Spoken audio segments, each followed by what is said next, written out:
Bien-aimés de Dieu, hommes, frères et sœurs en Christ, nous célébrons ce jour en communion avec l'Église universelle le 4e dimanche de la Passion. Lequel dimanche a pour thème le Christ livré pour vous. Soyez donc les bienvenus en ce lieu de la présence de Dieu et de la bénédiction, et que la grâce, la miséricorde, la paix vous soit donnée de la part de Dieu le Père, de Jésus-Christ, le Fils du Père, et l'Esprit Saint, notre Consolateur, dans la vérité et dans l'amour. Amen. Adorons le Seigneur. Voici que l'heure vient, dit le Seigneur, et elle est déjà venue, où vous serez dispersés, chacun de son côté, et vous me laisserez seul. Mais je ne suis pas seul, parce que le Père est avec moi. Si le grain de blé tourmentaire ne meurt pas, il reste seul. Mais s'il meurt, il donne beaucoup de fruits. Il faut que le monde connaisse que j'aime le Père et que je fais ce que le Père m'a demandé. J'ai cherché l'Éternel et il m'a répondu. Il m'a franchi de toutes mes frayeurs. Ceux qui tournent leurs yeux vers lui ont le visage rayonnant. Quand les justes crient, l'Éternel les exauce.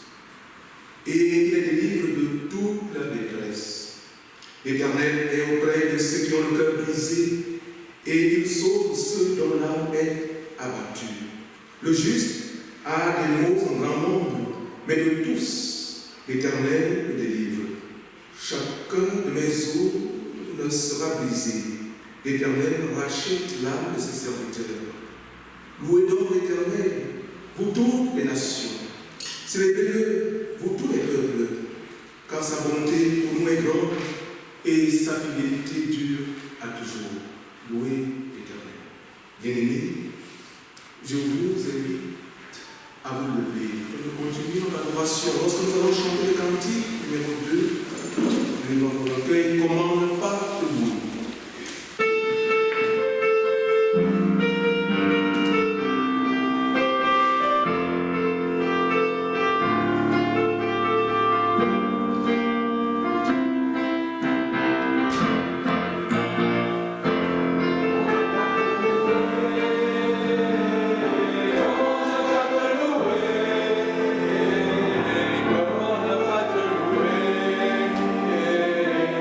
Say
béni soit ton Saint-Fils, notre Seigneur et Sauveur Jésus-Christ. Tu l'as envoyé pour être le médiateur entre toi et les hommes. Le bon berger est devenu l'agneau qui ôte les péchés du monde. Le souverain sacrificateur s'est fait victime pour nous réconcilier avec toi. Dieu de miséricorde, quand l'heure fut venue, ton Fils a été saisi par la main des impies. Il a souffert au-delà de toute expression, mais il a supporté le pauvre et pardonné à ses bourreaux. Juge suprême, il a été jugé. Sauveur, il a été condamné. Prince de la vie, il a été livré à la mort. Ô Dieu, ton Fils bien-aimé a été cloué à la croix. Il a enduré le plus grand des supplices afin de briser le pouvoir du malin et de nous arracher à la puissance des ténèbres. C'est pourquoi tu as soigneusement élevé en lui donnant le nom qui est au-dessus de tout nom. Que tout genou fléchisse en ta sainte présence et que toute langue confesse que Jésus-Christ est Seigneur à ta gloire. Amen. Je vous prie de le prendre place. Et dans le paiement, écoutons de quelle manière le Seigneur peut servir. Ne jugez point, et vous ne serez point jugés. Ne condamnez point, et vous ne serez point condamnés. Pardonnez, et on vous pardonnera. Soyez donc parfaits, comme votre Père Céleste est parfait. Aimez vos ennemis. Faites du bien à ceux qui vous haïssent. Bénissez ceux qui vous outragent. Soyez miséricordieux, comme votre Père est miséricordieux. Voilà, bien-aimés dans la foi, la volonté de notre Dieu pour nous, seulement dans notre manière d'être et dans notre manière de faire de tous les jours. Nous n'avions pas su observer les 5 commandements de Dieu. C'est pourquoi je vous invite maintenant à la prière d'humiliation.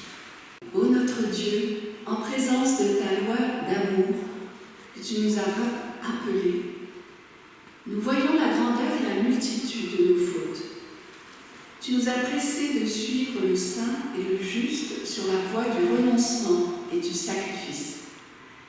Mais nous avons plutôt suivi le chemin facile, où l'on se recherche soi-même et où l'on fait sa propre volonté.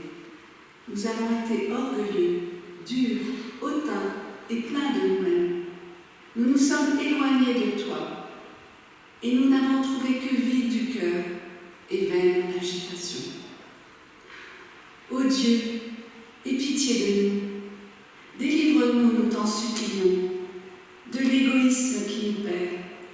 Et puisque, hors de Jésus-Christ, nous ne pouvons rien faire, veuille nous unir si étroitement à lui, que nous devenions des membres vivants de son corps, et qu'enfin nous aimions comme il nous a aimés.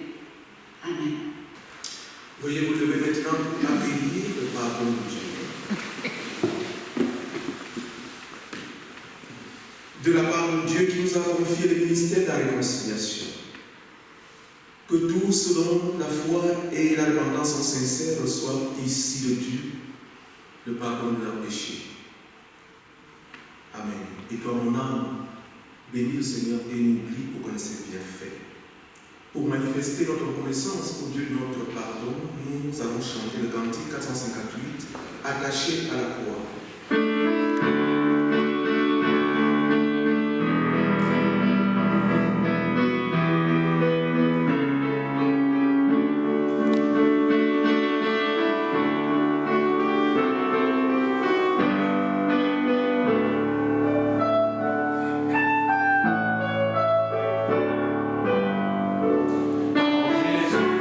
J'ai placé ma confiance.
réconciliation et le renouveau. Nous avons confiance en Dieu. Il nous appelle à être sur l'Église, à aimer et à servir autrui, à rechercher la justice et à résister au mal, à proclamer Jésus crucifié et ressuscité, notre juge et notre espérance, dans la vie, dans la mort, dans la vie après la mort. Dieu est avec nous, nous ne sommes pas seuls. Grâce soit rendue à Dieu. Amen. Veuillez reprendre place. Dieu Tout-Puissant, accorde-nous ton Saint-Esprit pour que nous comprenions mieux et obéissions véritablement à ta parole de vérité, qui bientôt sera lue et bientôt déclamée pour notre gouverne. Qu'elle soit lue et déclamée en ton nom. Ouvre nos cœurs afin que nous aimions ce que tu commandes et désirions ce que tu promets. Libère-nous de tout orgueil égoïste et de toute distraction qui nous éloigne de toi, afin que nous soyons remplis des grâces promises en Jésus-Christ. Amen. La première lecture de ce jour est extraite de l'Ancien Testament au livre de Josué, chapitre 5, versets 10 à 12.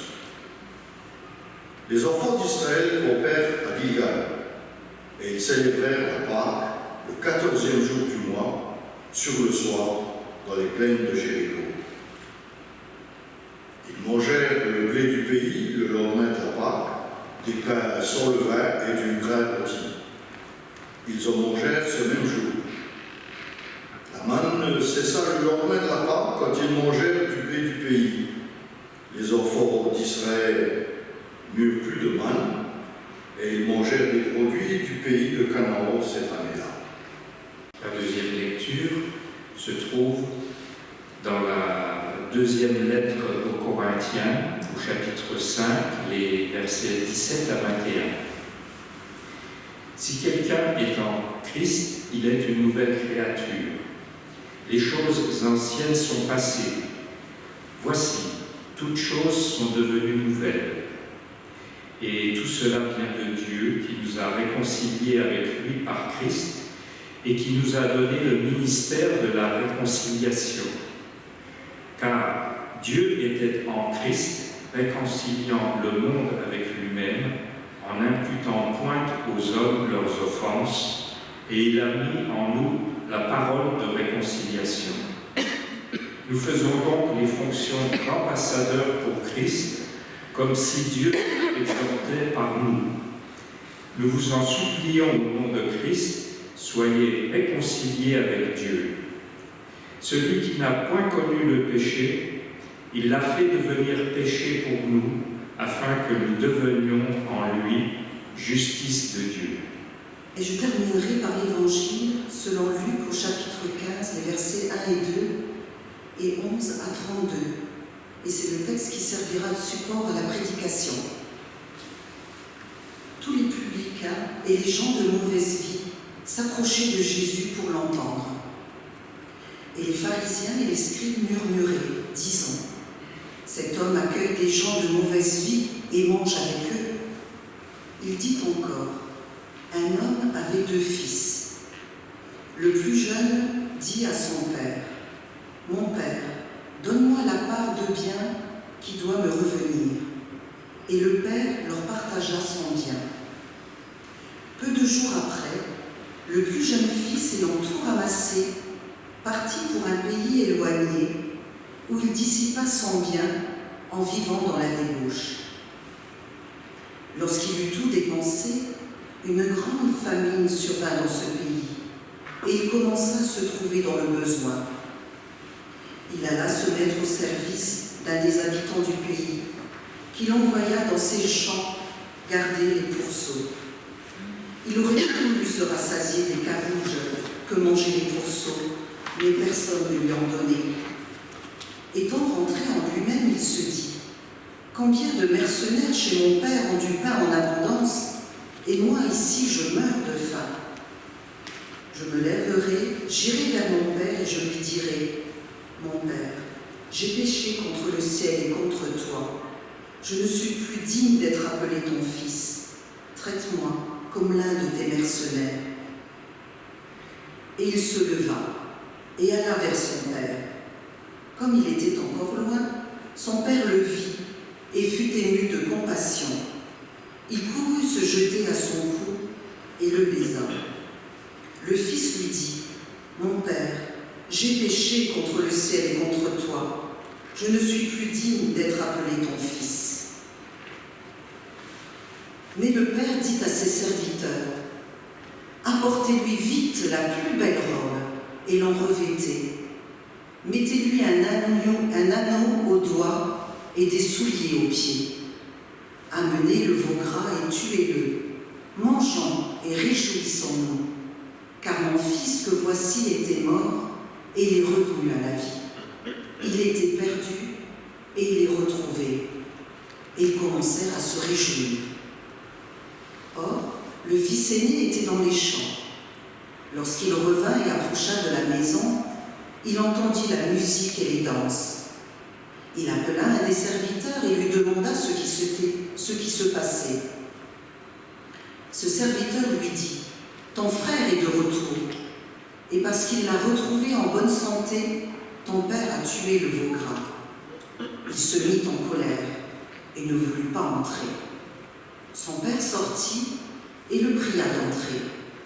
Mais il répondit à son père : « Voici, il y a tant d'années que je te sers, sans avoir jamais transgressé tes ordres, et jamais tu ne m'as donné un chevreau pour que je me réjouisse avec mes amis. Et quand ton fils est arrivé, celui qui a mangé ton bien avec des prostituées, c'est pour lui que tu as tué le veau gras. Mon enfant, lui dit le père, tu es toujours avec moi, et tout ce que j'ai est à toi. Mais il fallait bien s'égayer et se réjouir, parce que ton frère que voici était mort, et qu'il est revenu à la vie, parce qu'il était perdu, et qu'il est retrouvé. Le ciel et la terre passeront, mais la parole de Dieu ne passera pas. Amen. Et nous poursuivons par le cantique 225.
Le Père dit à ses serviteurs : apportez vite la plus belle robe et la revêtez.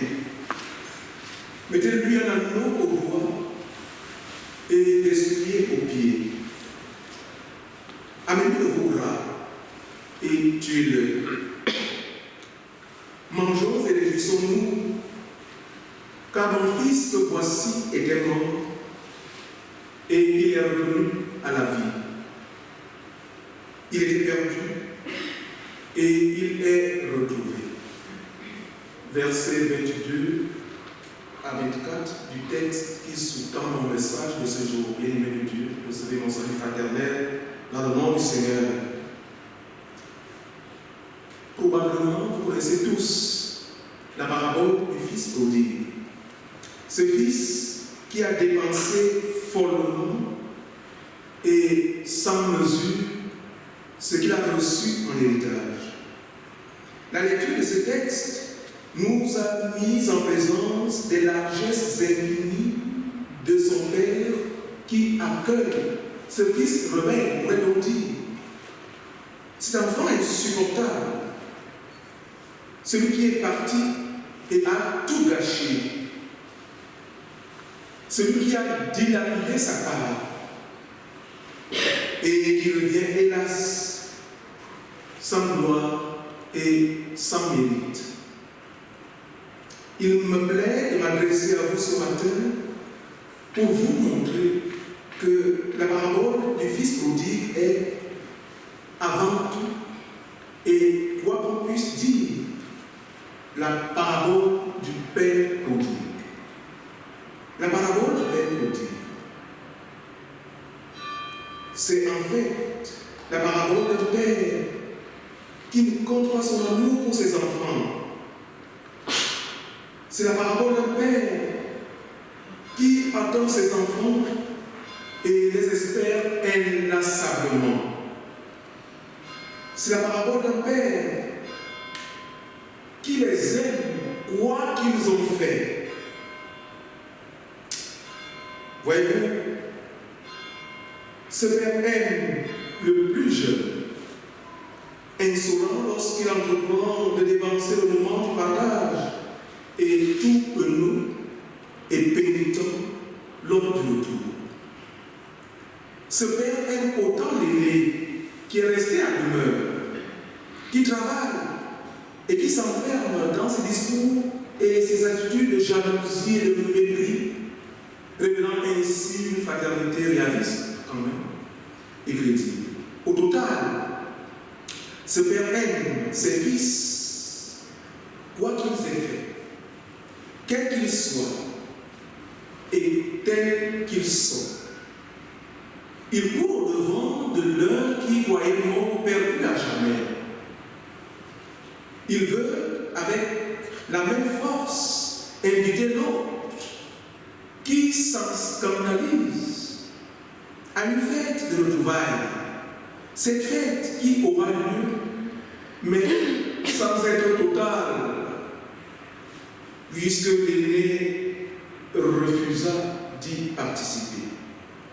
Au fond, cette parabole parle d'un Père. Que dis-je? D'un Dieu qui aime et qui ne juge pas. Cette parabole parle de deux fils. Et que dis-je? De nous. Elle parle de nous, qui nous imaginons bien à tort que notre Dieu est un Dieu qui juge, un Dieu qui est sévère et peut-être même dangereux.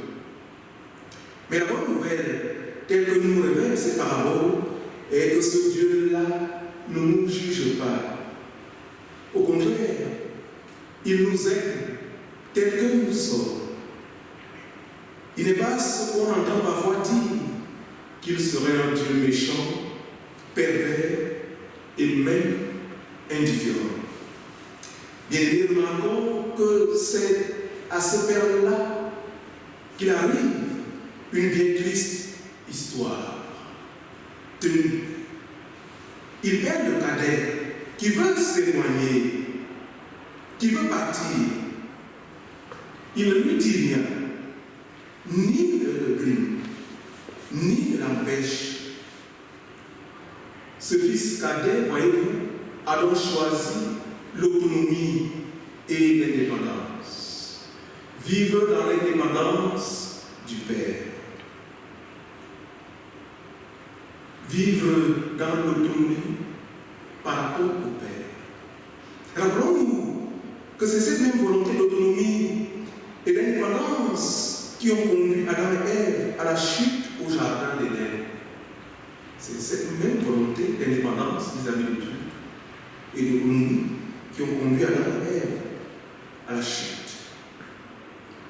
Ici, le cadet va être maître de sa propre vie. Et le Père le laisse libre. Mais voyez-vous, cette liberté, hélas, c'est la perte même du Fils. C'est le chemin de la perdition. Le texte sacré renseigne qu'il est parti dans le pays de l'éloignement et de l'oubli. Verset 13 de notre texte. C'est précisément le pays de l'oubli de Dieu. Il oublie Dieu et oublie de ce fait ce qu'il était lui-même. Il croit exercer sa liberté, mais en réalité, il s'aliène et se perd. Il pensait qu'en se tenant loin du Père, enfin seul, enfin grand, enfin autonome, il allait se réaliser et réaliser en même temps sa vie. Seulement voilà, à présent il lui faudra tout un parcours alternant épreuve et sagesse pour comprendre enfin que c'est dans la maison du Père, c'est-à-dire dans une relation retrouvée de confiance et non plus de crainte, une relation de réconciliation et non plus de méfiance, qu'il trouvera sa paix et sa véritable identité de fils. Il lui faudra connaître Dieu tel qu'il est, c'est-à-dire comme un Père aimant et pardonnant, pour qu'il se connaisse lui-même et pour qu'il se réconcilie avec lui-même. Dans son livre intitulé L'institution de la religion chrétienne, Jean Calvin écrit: toute sagesse véritable se résume pour l'homme en deux points: la connaissance de Dieu et la connaissance de soi. Ces deux savoirs sont si étroitement liés qu'on ne saurait dire lequel conduit à l'autre. Bien aimé, se connaître soi-même est donc primordial. Se connaître soi-même à travers ses défauts, à travers ses faiblesses, à travers ses blessures secrètes, à travers ses aveuglements sur Dieu. Et il s'agit également de reconnaître en nous ce que nous attendons de lui pour vivre humainement pardon, réconciliation, guérison, joie profonde et finalement paix avec nous-mêmes. Reconnaître que nous ne sommes pas seuls ou abandonnés et qu'il nous attend, notre Dieu, les bras ouverts. Cette sagesse-là, qui est la certitude du salut, est véritablement ce Fils qui, après s'être éloigné, est rentré en lui-même, a fait ce travail de réflexion, ce retour sur soi et ce retour en soi. Ce retour sur soi et ce retour en soi. On peut donc affirmer qu'étant parti loin du Père, loin de Dieu, il était en même temps parti loin de lui-même. S'étant rendu compte, il allait maintenant se retrouver, se reconstruire et pour cela se laisser humblement et simplement accueillir et retrouver par le Père. Mais voyez-vous, le Père de la parabole va devoir perdre encore l'autre fils, l'aîné, qu'il croyait pourtant si près de lui. En réalité, l'aîné était là, physiquement, mais comme absent, parce qu'il était méfiant. De griefs inexprimés qui vont soudainement s'exprimer à l'occasion du retour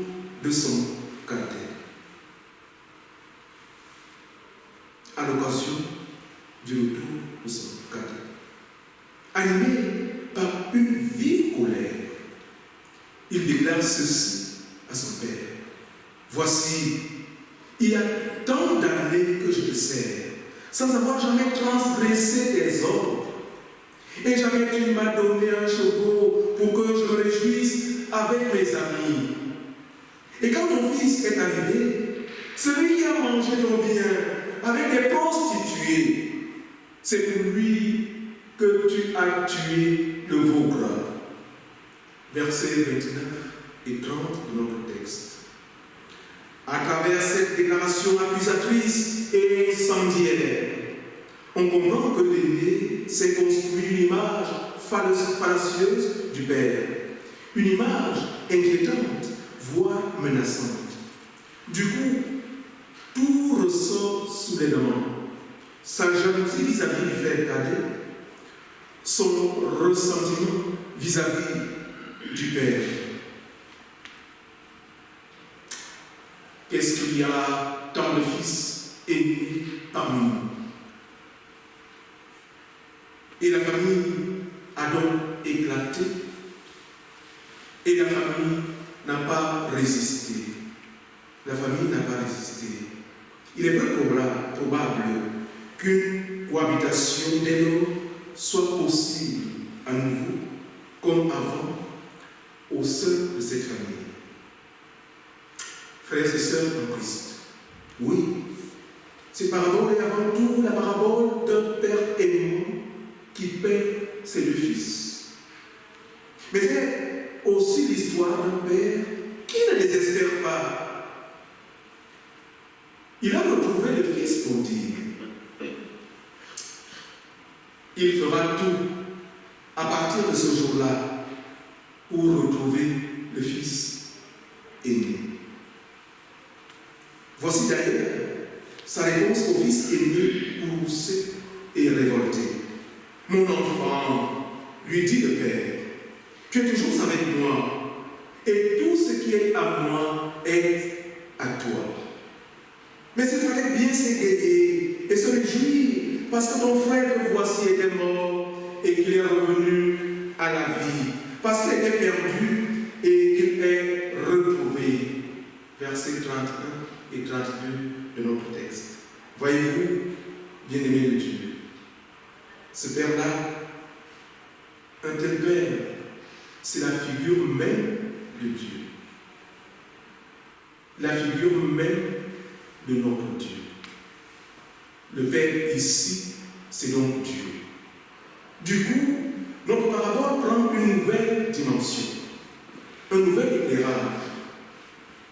C'est que nous aussi, nous pouvons un jour, saisissant l'occasion, être amenés à partir,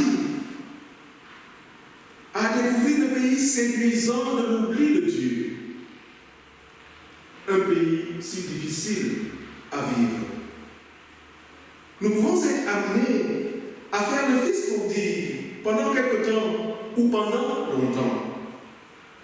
Sachons alors que notre plus grande sagesse sera de rentrer en nous-mêmes et de nous retrouver. Rentrer en nous-mêmes en prenant la question du sens de notre vie au sérieux, sans nous laisser balader ni tromper par quiconque. Rentrer en nous-mêmes en nous référant avec discernement au texte qui porte la trace de celui qui nous aime et qui nous a aimés le premier. Celui qui nous attend toujours et qui nous oriente, même dans la tempête de notre vie mouvementée et troublée. Mais, bien-aimés, nous pouvons également un jour être l'aîné. Nous pouvons également un jour être l'aîné, plein de ressentiments. Et la mémoire encombrée de contes imaginaires à régler violemment avec nos frères et sœurs ou avec Dieu lui-même. Et nous reprochons à l'un son manque de reconnaissance et aux autres leur dureté de cœur et leur égoïsme, alors que nous n'avons qu'un mot à dire que nous n'avons pas dit. Je t'aime. C'est avec joie que je suis près de toi, dans ta maison, à ton service. Si plus l'aîné, sachant que Dieu le Père nous attend et nous invite à la fête, sachant que notre place restera toujours marquée dans la maison du Père. Au total, que nous soyons amenés à faire le Fils prodigue, à devenir la figure du Fils prodigue, ou que nous soyons amenés à devenir le Fils aîné courroucé et révolté, sachant que notre Dieu est merveilleux. Notre Dieu est merveilleux. Il utilise souvent les difficultés, les conflits, les échecs ou d'autres incidents de notre vie pour nous parler, sachant comprendre le langage de tels événements. Et quels que soient ces événements, Dieu nous entend toujours et les bras ouverts. Voici ce qu'il déclare d'ailleurs dans la prophétie. Notre nom est gravé sur la paume de sa main. Quelles que soient nos errances, nos fautes ou nos chutes, notre nom est gravé sur la paume de sa main. Quels que soient les fossés ou les barrières que nous mettons entre Dieu et nous, notre nom est gravé sur la paume de sa main. Au-delà de nos peurs et de nos ténèbres, notre nom est gravé sur la paume de sa main. Nous sommes aimés de Dieu. Bien-aimés, nous sommes heureux, car nous avons un tel Père, à lui la gloire et l'honneur maintenant et éternellement. Pour conclure, nous pouvons établir qu'au-delà de ces paraboles, au-delà de ce récit dramatique familial, le message est bien plus profond qu'on le dit parfois. Désormais, devant nos yeux, l'horizon avec Dieu est celui d'une fête. Une fête. Une joie. L'horizon avec Dieu est celui d'une retrouvaille, d'une vraie réconciliation. Ne tardons plus. Alors nous serons tous réunis, fils et filles, dans la maison de mon Père, dans la maison du Père. Vivons réconciliés, et où que nous sommes, où que nous nous trouvons, dans notre vie, faisons œuvre de réconciliation. Ne nous laissons pas impressionner par les frontières réelles ou supposées qui séparent les hommes. Apprenons à dépusquer les constructions imaginaires qui nous divisent et qui nous éloignent de Dieu. In fine, à l'image de Jésus-Christ, notre frère, qui a ouvert le chemin de la réconciliation avec nous-mêmes et avec celui qui nous attend les bras ouverts. Aimons notre prochain comme nous-mêmes. Le Père dit à ses serviteurs, apportez-lui la plus belle robe et l'en revêtez. Mettez-lui un anneau au doigt et les souliers aux pieds.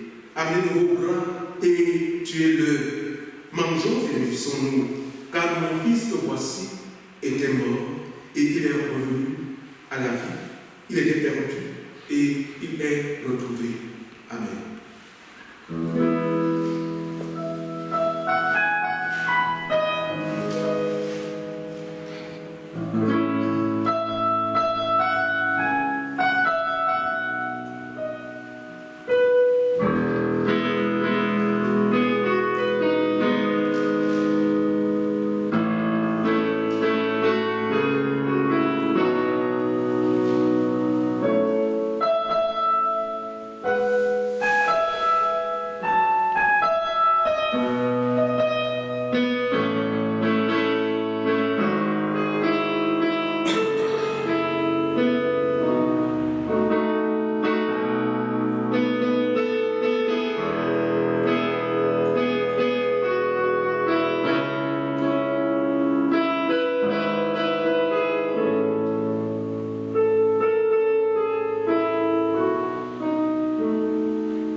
Merci à nos musiciens et aux différents lecteurs pour leur participation à la liturgie.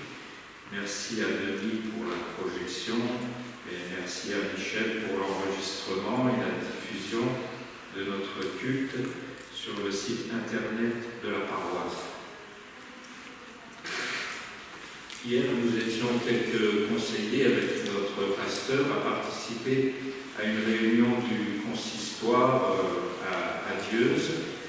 Et cette réunion avait pour thème l'évangélisation. Mardi, de 14h à 17h, le groupe Café Partage se réunit ici pour passer un moment convivial. Jeudi, l'équipe d'entretien des locaux sera au travail à partir de 9h. Vendredi, le groupe de prière interconfessionnelle se réunit ici à partir de 16h30. Dimanche prochain, 3 avril, les enfants de l'école du dimanche seront accueillis dès 10h15 et il y aura culte à 10h30 au foyer. Je rappelle aux personnes qui veulent avancer dans leur vie spirituelle et leur relation à Dieu que les inscriptions pour les formations Libéré 1 et Libéré 2 se font auprès de Denis Schwitzer. Alors Libéré 1 aura lieu du 1er au 3 avril, c'est le week-end prochain, et Libéré 2 du 29 avril au 1er mai. Alors je précise que pour Libéré 2, les inscriptions seront ouvertes à partir du 5 avril, c'est ça le livre. Il n'y aura pas de réunion de prière vendredi, puisque la formation. D'accord, oui, d'accord, oui, c'est vrai, oui, la formation commence, donc pas de réunion de prière ce vendredi. Voilà. À la fin de ce culte, un binôme de prière se tiendra devant la scène pour vous accueillir et partager avec vous une joie ou une peine que vous souhaitez porter avec lui devant le Seigneur. Merci de continuer à soutenir la population ukrainienne par vos prières et les dons que vous pouvez faire par le biais du dispositif Solidarité protestante ou bien la paroisse. Si vous ne savez pas quoi faire cet après-midi, je vous donne rendez-vous à Lux, à l'Amphi, pour la kermesse de printemps de la paroisse protestante. Alors, j'y serai. C'est maintenant le moment de l'offrande. Elle représente une forme de réponse à la parole du Seigneur, que chacun donne ce qu'il a décidé dans son cœur.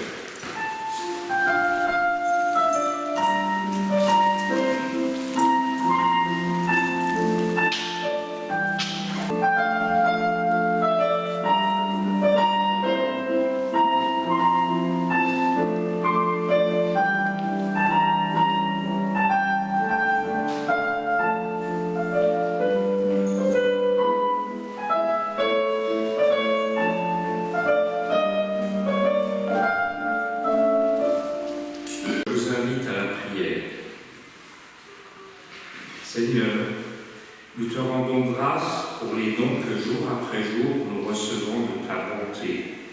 Accepte cette offrande comme un signe de notre consécration à ton service. Amen. Voici le sujet du fil rouge de cette semaine. En Inde, le 4 mars dernier, Priya Rajan, une Dalite de 28 ans, a été élue maire de Chennai, anciennement Madras, au sud du pays. Il s'agit de la capitale de l'État du Tamil Nadu avec 10 millions d'habitants. C'est la 4e plus grande ville de l'Inde. Nous pensons que Priya est chrétienne, même si elle ne l'a pas confirmé. D'après UCA News, Priya Rajan serait membre de l'Église évangélique indienne, qui compte des églises dans au moins 10 États indiens. Autre fait notable, la nouvelle maire est issue des Dalits. Ce groupe, anciennement connu sous le nom d'Intouchables, se situe au plus bas de la structure sociale des castes en Inde. Cette élection est un signe d'espoir pour les minorités.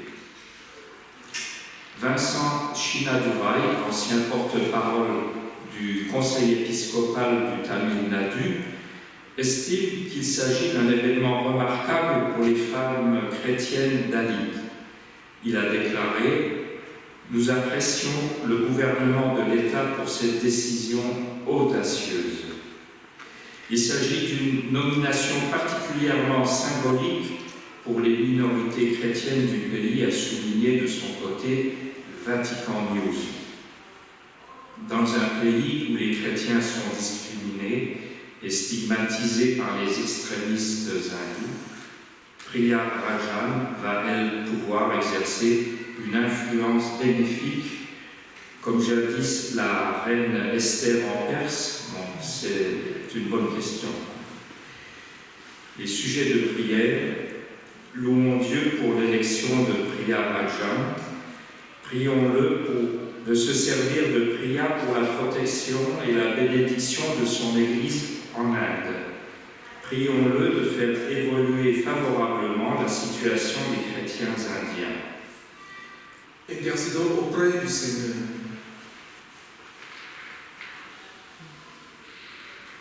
Ô Dieu, tu nous invites à contempler Jésus-Christ, lui qui a supporté une si grande opposition de la part des pécheurs.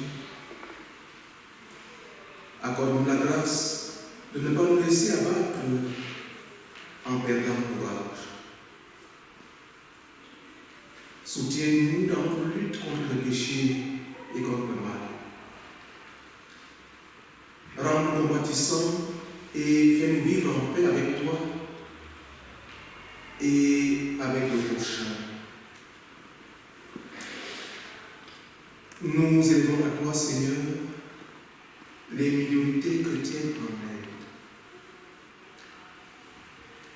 Tu as accordé à ces minorités un signe qui vient de toi. Lorsqu'une mère a été nommée dans ce pays et qui relève des minorités chrétiennes, ô Dieu, fortifie ces églises locales. Accorde-leur les grâces et les bénédictions. Dieu de toute grâce, qui veut que tous les hommes soient sauvés, écoute nos requêtes pour les nations qui n'ont pas d'espérance et qui sont dans les ténèbres de la mort. Par la croix de Jésus-Christ, ton Fils bien-aimé, triomphe de toutes les résistances, et notamment en aide. Répands sur tous les peuples ta paix, ta lumière et ton amour. Par la puissance de ton Esprit Saint, réveille et purifie ton Église. Affermis-la sur le seul fondement qui a été posé, Jésus-Christ, crucifié et ressuscité. Roi des rois, inspire ceux qui gouvernent les États afin qu'ils usent de leur pouvoir selon les vues de ta sagesse et qu'ils servent le bien public dans ta crainte et avec dévouement. Dirige nos magistrats, dirige nos conseils, protège ce pays, la France. Seigneur, nous implorons la miséricorde en faveur de tous ceux qui sont dans la détresse. Conduis-les au Sauveur qui appelle les fatigués et les chargés. Donne-leur de trouver dans les souffrances de ton Fils la force de porter leur croix avec une filiale soumission à ta volonté et dans la ferme espérance de la vie éternelle. Exauce-nous, ô Père, pour l'amour de Jésus-Christ, ton Fils bien-aimé, lui qui nous a appris à te prier ainsi. Veuillez vous lever. Notre Père qui es aux cieux, que ton nom soit sanctifié, que ton règne vienne, que ta volonté soit faite sur la terre comme au ciel. Donne-nous aujourd'hui notre pain quotidien. Pardonne-nous nos offenses, comme nous pardonnons aussi à ceux qui nous ont offensés. Et ne nous laisse pas entrer en tentation, mais délivre-nous du mal. puissance et la gloire, pour les siècles des siècles. Recevez maintenant la bénédiction de la part de notre Dieu. Que le Dieu d'espérance vous remplisse de joie et de paix dans la foi, pour que vous débordiez d'espérance par la puissance de l'Esprit Saint. Il vous bénit, celui qui est Père, Fils et Esprit Saint, un seul Dieu pour les siècles des siècles. Amen. Partez maintenant, vous êtes aimés de Dieu. Vous êtes bénis de Dieu. Amen. Et chantons pour terminer le cantique ascendant, venez au Sauveur.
Bon dimanche.